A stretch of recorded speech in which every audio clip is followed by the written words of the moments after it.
So let's talk about what's happening in AI right now, because this isn't just another tech race, it's something way, way bigger. As investor Gavin Baker calls it, it's a grand game. And that's the perfect way to describe it, because it has its own unique rules, its own set of players, and a prize that is unlike anything the world has ever seen. I mean, that quote just hits you, right? It perfectly sets the stage. We're not talking about something small here. This is a multi-trillion-dollar struggle. You could almost call it a silent war, being fought in server farms and in boardrooms. You've got corporations, you've got nations, you've got the absolute brightest minds on the planet, and they are all fighting for a technological edge that could literally reshape our world. All right, so here's how we're going to break this all down. First up, we'll look at the players and what exactly they're fighting for. Then, we'll get into the kind of strange rules that govern how AI actually gets better.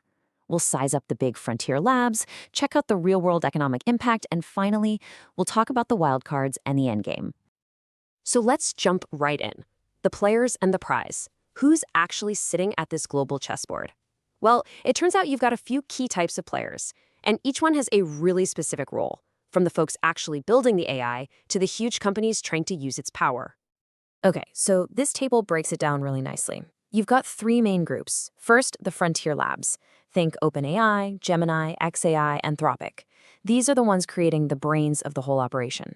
Then you've got the hardware titans, like NVIDIA. They're building the muscle, the raw compute power that makes everything run.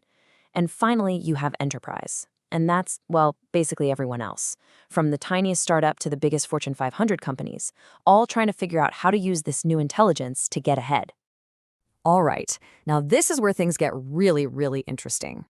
To understand this game, you have to get a handle on its rules, and they are kind of weird. Progress in AI is basically driven by two huge forces.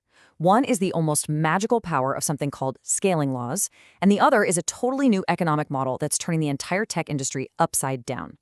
So, first up, scaling laws. And you gotta wrap your head around this, because it's wild. The most important thing to know is nobody really knows why they work. It's not like a law of physics we figured out. It's more like an observation. Think about ancient astronomers. They could predict an eclipse down to the second, but they had no clue about gravity or how planets orbit. That's kind of where we are with AI. Researchers just found that if you throw more data and more compute at these models, they just get smarter, predictably so. It's this one weird trick that's powering this entire revolution. And here's the kicker. This progress isn't just 1 + 1 + 1, it's compounding. At first, we just had the basic scaling law for pre-training, but now we've discovered two more. One for post-training, and another that's basically about letting the model think longer on a problem. Now, the really mind-blowing part is that these three things don't just add together, they multiply each other. So the progress curve just goes exponential. It's why things feel like they're moving so incredibly fast right now. And that brings us to the second big rule of the game, which is all about the money. This quote says it all, right? For his entire career as a tech investor, being the low-cost producer never mattered. Think about Apple or Microsoft, they won with huge profit margins. But AI? Well, AI changes everything. It flips that whole playbook on its head. So let's look at what this actually means. The old tech playbook was beautiful, right? You write a piece of software one time, and then you can sell it a million, a billion times. The profit margins were insane. But with AI, it's totally different. Every single time you ask it a question, it has to think and compute and answer from scratch. It's super expensive. And that means the winner isn't the one with the highest price, it's the one who can generate those answers, those tokens, for the lowest possible cost. This is exactly Google's strategy. They've been using their own special chips to be the low-cost leader, trying to basically starve their competitors of profit. But Google's advantage might not last for long. See, NVIDIA is about to drop a bomb on the market with its new GB300 chip. And this thing is an absolute game changer. It's designed to make its users the new low-cost producers. So the whole strategic map is about to get redrawn. Suddenly, that low-cost crown is up for grabs. And here's the really interesting part. What's stopping Google from just buying NVIDIA's new chips too? Nothing. They could just switch over and potentially stay the low-cost leader. It just goes to show you how fast things can change in this game. Okay, so now that we know the rules of the game, it's all about scaling and low cost, let's take a closer look at the key players themselves. We're talking about the 4 big American frontier labs that are really pushing the envelope. This table really lays it all out. You've got OpenAI, who has that amazing first-mover advantage and brand name, but they're struggling with high costs. Then there's Google's Gemini, the current low-cost champ, but, as we said, that's under threat. Then you have xAI, and their superpower is speed. Seriously, they build data centers faster than anyone, which means they're getting the first crack at NVIDIA's new Blackwell chips. And finally, there's Anthropic. They're sort of the clever, scrappy one, really capital efficient and playing all sides by using hardware from everyone. And let's be super clear here. What these four labs are doing is unbelievably hard. I mean, you have giants like Meta and Microsoft who have poured billions of dollars into this, and they just can't keep up. It really proves that these top labs have a real defensible moat. It's not just about having money. It's this magic combination of the absolute best talent, the right vision, and just being really, really good at running these ridiculously complex computer systems. Okay, so we've got this high-level game of models and chips. But who cares, right? How does this actually affect the real world and real businesses? Well, the shockwaves are already hitting, and they are massive. Let me just put this to bed right now. If you hear anyone debating whether AI actually has a positive ROI, that debate is over. It's done. We can just look at the public financial statements of companies spending billions on this stuff. The numbers are in, and they're unambiguous. Their return on investment is actually higher now than it was before they started this massive AI spend. The ROI is real, period. And this isn't just some abstract financial metric.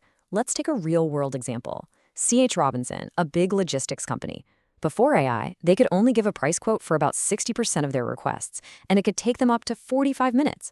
After implementing AI, they quote 100% of requests in a matter of seconds. And what happened to their business? Their earnings jumped 20%. I mean, that's it right there. That's pure productivity turned into cash. But while AI is a huge boost for some, for one of the darlings of the tech world, sauce companies, it's not just an opportunity. It is, and I'm not exaggerating, a potential life or death situation. And this is the classic innovator's dilemma playing out in real time. Think about it. Traditional SaaS companies, they live in this beautiful world of 80 to 90% gross margins. It's an amazing business model. But the new AI native companies, their margins are brutal. We're talking under 35% because the computing costs are so high. So what do the old SaaS companies do? They're terrified of cannibalizing their profitable business. It's just like when brick and mortar stores didn't want to get into e-commerce because the margins were lower. And we all know how that story ended. The AI natives are happy to play this new low-margin game to win, and the old guard is just trying to protect what they have. It's a massive strategic blunder, and frankly, most of them are failing this test right now. Okay, last section. Let's talk about the big picture. What are the forces that could put the brakes on all of this? And what are the wild cards that could send it into overdrive in ways we can't even predict? So you can think of these as natural governors on AI's growth. First, power. This is a big one. There's just a physical limit to how much electricity our grids can produce.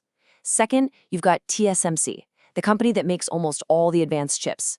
They're being super cautious about building new factories, which basically puts a speed limit on the entire industry. Third, DRAM, the memory that these systems need.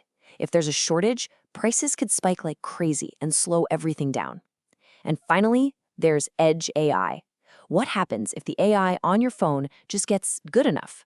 If it's free and does 90% of what you need, maybe we won't need these gigantic, expensive cloud models as much. But, okay, while those things could act as brakes, there's one wildcard idea out there that's so big it could just blow past all of them. It sounds like something straight out of science fiction, but when you look at the physics, it actually makes a weird kind of sense. It's what some people are calling the Musk triangle. And the synergy here is just wow, because it's designed to solve the very problems we just talked about.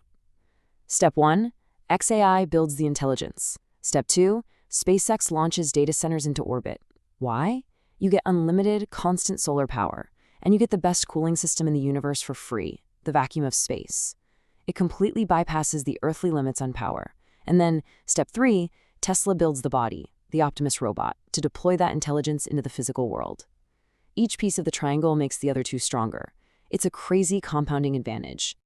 And that really brings us to the final, ultimate question at the heart of this whole thing.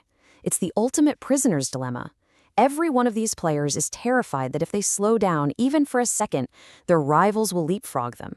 But as these models get more and more powerful, the insane economic drive to push forward is going to slam right into some really serious questions about risk. So in this race to superintelligence, when economics and existential risk collide, who blinks first?